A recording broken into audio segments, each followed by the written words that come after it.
This is a story that came out April 11th, 2018 in the Arizona Sonora News, the epidemic of white male suicides.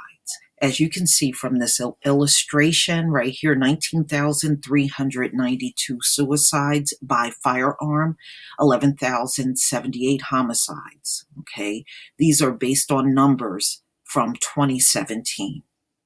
White men are killing themselves more than any other race. According to the Center for Disease Control and Prevention, 60% of all suicides are firearm related, and 80% of firearm related suicides are by white males. These men are older, uneducated, and from an impoverished socioeconomic background. Roughly 4 in 10 gun owners, that's 38%, say there is a gun that is both loaded and easily accessible to them at all times when they're at home. Men are especially likely to have a loaded gun at the ready, wrote Kim Parker, director of social trends and research at the Pew Research Center, in a study. According to sociologists, the general populace remains focused on the tragedies of gun violence related to school shootings, gang violence, and homicides. You know, they always talk about this gang violence. Gang violence actually seems to be very low compared to everything else in this country. Believe it or not, it's not as high as you think. It's not high at all. But if you listen to the way some of these people talk, you would think it's the worst thing happening in America. It doesn't even scratch the surface. But let's get back into the article.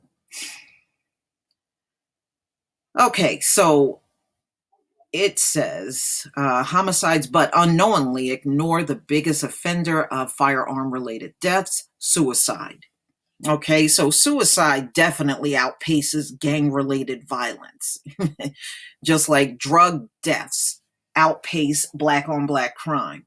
But if you listen to these folks, you would think it was the other way around. Low levels of household income, 20,000 or less, are associated with lifetime mental disorders and suicide attempts. The Department of Psychiatry at the University of Manitoba, Canada, reported in a 2011 population-based longitudinal study on the relationship between household income and mental disorders. The recent global economic recession has promoted increasing concerns about the impact of decreasing income as a risk factor for mental disorders and suicidal behavior. Parker wrote, Americans see many factors as playing a role in gun violence in the country today. 86% say the ease with which people can illegally obtain guns contribute to gun violence a great deal or a fair amount. More than half say the same about family instability, 74%, lack of economic opportunity, 65%. The less a person makes, the more likely they are to kill themselves, especially white males. According to sociologists, the reason white men are killing themselves is not because of guns, but the white oppression complex.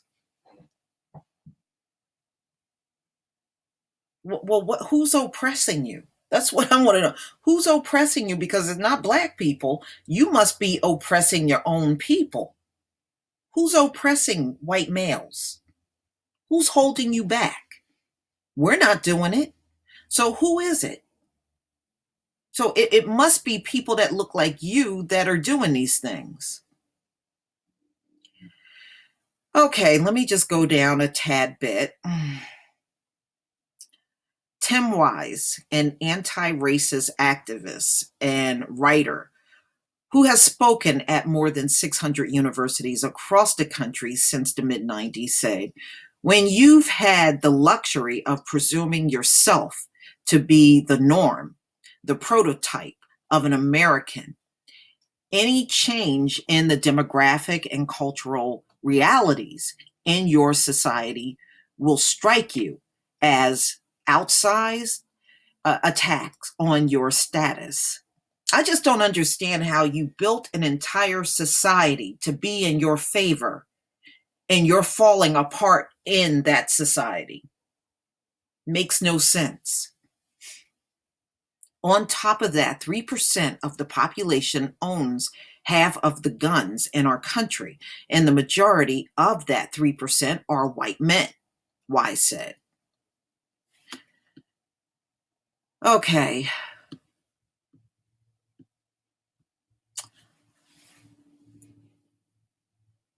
Okay, so really the gun is the extension of their masculinity. And when that doesn't help, they turn them on themselves. So I guess when they fail in their own system that's rigged up to be in their favor, they then turn around and kill themselves. I guess failing in a rigged up system drives them to suicide. The reason people own guns varies, but it's mainly for protection, Samus said. These people fear something and feel the need to have guns. I don't know. How does it feel to wake up every day always being in fear? No defense, but every time I hear about all this fear, it's always coming from white people. It's always coming from y'all. Why do you wake up every day and so petrified? I couldn't live like that every day. I just couldn't.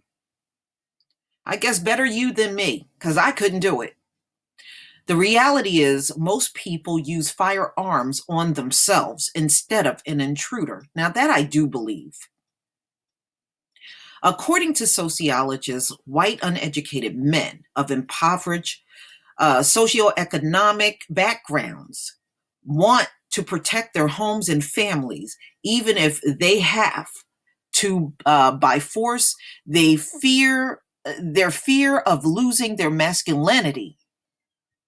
Well, who's taking it away from you? Okay, fill me in on the comment section. They keep writing this article like somebody is taking these things away from these men. Nobody's taking your guns. Nobody is saying they're going to knock on your door and confiscate your guns. These things are not happening. So what's up with all this fear? It must be a psychological defect. That's what it sounds like to me. Their fear of losing their masculinity and their racist image of the prototype of American challenge leads them to despair. Well, y'all go into despair very easily, seem to be fragile.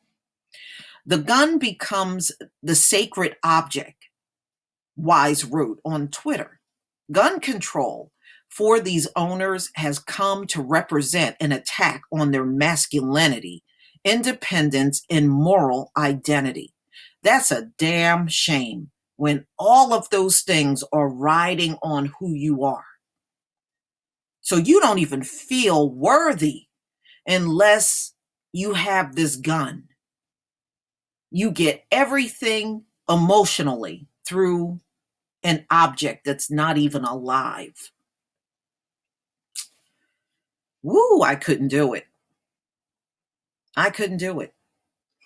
Please tell me what you think, ladies and gentlemen. Please leave your comment and subscribe. Don't forget to hit on the notification bell, and please support my channel if you're able to do so. And I will see you on the next video. Peace, family.